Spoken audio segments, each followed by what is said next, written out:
সকলকে রোমাঞ্চকর বাইন্যাপাড়ার দুর্ঘটনার নিয়ে ভিডিওটা সকলে মনোযোগ দিয়ে দেখবেন। দুপুর 2টার দিকে এই দুর্ঘটনা ঘটছে। মোটর বাইকের সাথে লেগে এই গাড়িটা উল্টে গেছে।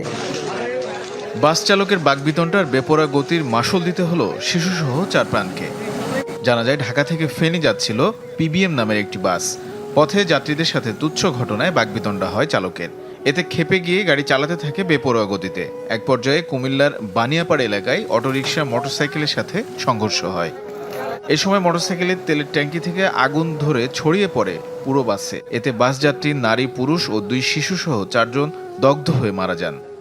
হ্যাঁ, ড্রাইভার উত্তেজিত, হেল্পার উত্তেজিত, যাত্রীরা উত্তেজিত ছিল নেমে যাওয়ার জন্য। স্যার আগুনের ঘটনা এটা হুন্ডা মনে তলা আসছিল, আমি তলা সবাই তলা ছিলাম। আমি পরে আমার একজন করে আমার উঠেছি। চারটা আমরা পাইছি, তার মধ্যে দুজন শিশু, একজন মহিলা এবং একজন পুরুষ। অন্যদিকে তীব্র কুয়াশায় প্রায় দুর্ঘটনা ঘটছে ঢাকা মাওয়া এক্সপ্রেসওয়েতে। শুক্রবার ভোরে নিমতলায় থেমে থাকা একটি ট্রাককে পেছন থেকে সজোরে ধাক্কা দেয় পূর্বাশা পরিবহনের বাস। এতে বেশ কয়েকজন গুরুতর আহত হন। পরে চিকিৎসাধীন বাসের সুপারভাইজার তারেক মারা যান। চুয়াডাঙ্গা থেকে আসা পূর্বাশা পরিবহন পিছন থেকে ধাক্কা দিলে ঘটনাস্থলে 15 জন আটকা পড়ে। সিরাজদি খান এবং শ্রীনগর ফায়ার স্টেশনের 3টি ইউনিট ঘটনাস্থলে এসে এই আটকা পড়া লোকদের উদ্ধার করে হাসপাতালে প্রেরণ করে।